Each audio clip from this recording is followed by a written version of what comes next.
Mesdames, Messieurs, bonjour et merci de suivre, de renouveler votre fidélité à Kivu Morning Post. L'actualité du jour, c'est le moment d'échange où nous revenons sur le fait marquant de la journée. Aujourd'hui, nous allons nous intéresser plus à la question sécuritaire. Une vague d'enlèvement et de crimes secoue actuellement la ville du Goma dans la province du Nord Kivu. Déjà, la structure des jeunes en commune de Karisimbi compte 2 corps découverts dans des toilettes en ville de Goma. Nous allons en parler dans l'actualité du jour. Également, nous allons revenir sur la problématique d'eau potable en ville de Goma. La société civile, le mouvement citoyen était avec la direction en tout cas de la régie des eaux pour essayer de contenir ce problème à une activité d'inspection des travaux qui se font dans plusieurs endroits de la ville de Goma. Nous allons revenir sur la problématique de l'eau avec le vice-directeur de la régie des eaux qui va expliquer pourquoi aujourd'hui en tout cas il y a pénurie d'eau dans la ville de Goma. Nous allons faire également ce tour sur les sites de www.kivumorningpost.cd pour aller suivre avec vous quelques informations qui a intéressé aujourd'hui la rédaction de Kivu Morning Post. Mesdames, Messieurs, vous êtes nouveaux sur la chaîne, n'oubliez pas de vous abonner. On se retrouve dans la deuxième partie de cette vidéo.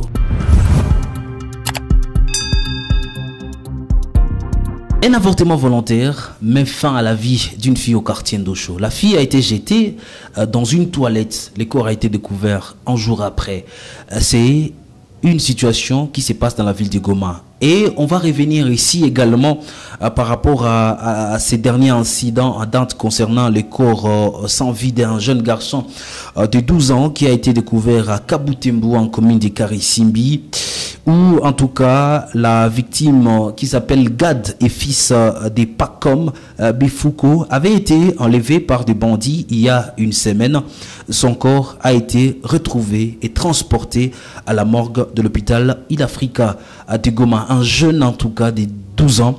La structure de jeunes en commune de Karisimbi lève les tons et demande que la situation soit en tout cas traitée avec tous les sérieux possibles et que les auteurs de ces actes soient retrouvés par la justice pour qu'enfin qu'ils soient condamnés. Je vous propose ici de suivre Claude Rougo que nous avons interrogé. En fait, c'est sous les larmes aux yeux qu'on est en train de fustiger la manière dont les criminels ont traité un enfant de 11 ans, répondant au nom de Georges. Et pour votre information, messieurs les journalistes, le corps de l'enfant en question était retrouvé dans une toilette dans l'avenue Mbaïki, au quartier Boudjovu. Et pour bien clarifier le dossier, ce n'est pas le premier cas d'un enfant qu'on a tué et jeté le corps de l'enfant en question dans une toilette. Du côté de Ndosho, au niveau de l'avenue Wassama, il y avait eu le même cas. Donc, les cas des enfants qui subissent cette criminalité dans la ville de Goma arrive maintenant à 2. Donc à Ndosho, il y avait eu un autre cas. Maintenant à Boudjovu, on a retrouvé le corps de notre enfant de 11 ans dans les toilettes, précisément dans l'avenue Mbaïki. Et nous, comme conseil communal de la jeunesse, ce sont des jeunes qu'on est en train de tuer de cette manière sous le silence aberrant de ceux-là qui sont censés protéger le jeune dans tous les 11 quartiers de la commune de Karisimbi. Et nous, on est en train d'exiger qu'il y ait des enquêtes sérieuses pour que les auteurs de cette criminalité soient démantelés et jugés, voire même les condamnés dépendamment de ce qu'ils sont en train de faire ces derniers temps. Au-delà de ça, l'auteur de cette criminalité d'Ndosho, de cet enfant, de cette fillette-là, qu'on avait jetée aux toilettes dans l'avenue Wassama, et entre le mains des services de l'ordre. Maintenant, nous nous posons la question, comment jusqu'à maintenant ce criminel n'est pas encore jugé, pendant que nous, on était en train de revendiquer qu'il y ait l'audience publique pour que ce criminel soit condamné, soit jugé d'abord localement, dans l'avenue Wassama, au quartier Ndosho, et condamné devant toute la population. Et peut-être ça pouvait être une leçon morale à d'autres criminels. Voilà le deuxième cas qui s'est manifesté au quartier Boudjovu.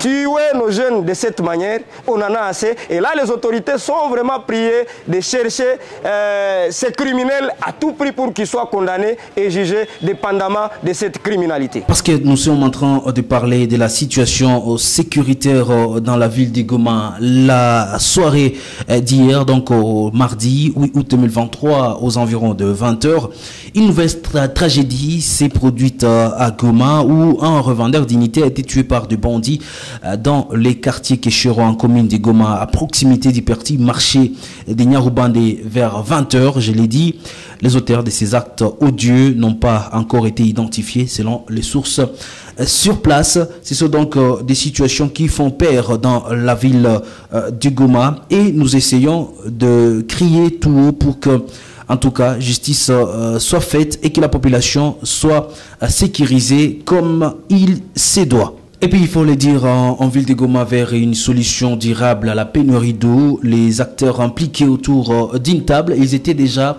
avec un pourparler avec la direction de la régie des eaux, avec la facilitation du maire de la ville. Et aujourd'hui, les activités d'inspection des travaux qui se font déjà en ville de Goma dans différents endroits, les directeurs, le vice-directeur de la régie des eaux expliquent pourquoi quand même il y a pénurie d'eau en ville de Goma, surtout en cette période de saison sèche. Le manque d'eau n'est pas brusque, mais c'est latent. Latent pourquoi? Je vais expliquer d'abord sur le plan démographique. La ville de Goma, en 2021, avait 941 000 habitants. Aujourd'hui, nous sommes en 2023, la ville de Goma a 2 418 000 habitants. Donc c'est hors calcul mathématique. Parce qu'à l'époque là, la progression, l'indice de croissance était à 3,5%. Aujourd'hui, à moins de 2 ans, ça passe de 3,5% à 7%. Donc c'est-à-dire que la ville a connu une expansion exponentielle que nous ne pouvons pas comprendre. Vous savez, c'est à cause de l'insécurité, à cause de la guerre nous imposée par le M23 et les autres pays, dont le Rwanda. Et ces gens qui ont fui la guerre, qui sont ici, ils ont adopté Goma comme leur ville, ils ont construit et la ville a pris une expansion et les infrastructures sont restées les mêmes.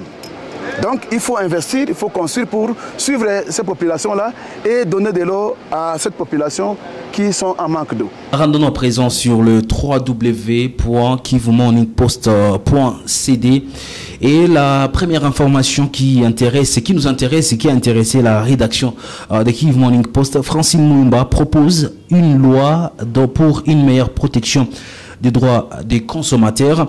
Une initiative prometteuse vient d'être déposée au Sénat de la République démocratique du Congo par la sénatrice Francine Mulumba. Cette proposition de loi vise à renforcer et améliorer la protection du droit des consommateurs dans le pays face aux difficultés rencontrées par les consommateurs congolais dans divers secteurs. Cette initiative ambitionne de résoudre des problèmes et de garantir des droits plus solides aux consommateurs. Un article à lire sur le www.kivumorningpost.cd. Et puis nous allons également revenir sur cette information qui concerne en tout cas le territoire des Nyiragongo, où il faut le dire que la tension monte avec l'annonce d'une mission officielle sur la question de la chefferie de Bukumu. Une fois de plus, les conflits de leadership entre Bazima Bakungu-Lebon et Boutiti Bigiroi Jean Bosco, la chefferie de Bukumu, prend une tournure plus intense. Le ministre de l'Intérieur, Peter Kazadi, a annoncé une mission officielle de 5 jours afin d'évaluer la légitimité de prétendants au trône de cette chefferie en présence de la CCRCC, une commission qui s'occupe de mettre fin à ces conflits entre les chefs coutumiers sur l'ensemble de la province du Nord Kivu. Voilà la question donc qui va devoir nous intéresser dans la prochaine production de l'actualité du jour avec plus de détails et des réactions par rapport à cette situation dans les territoires des Nyiragongo. Et c'est par là que nous allons mettre un point final à l'actualité du jour. Merci à vous de l'avoir suivi.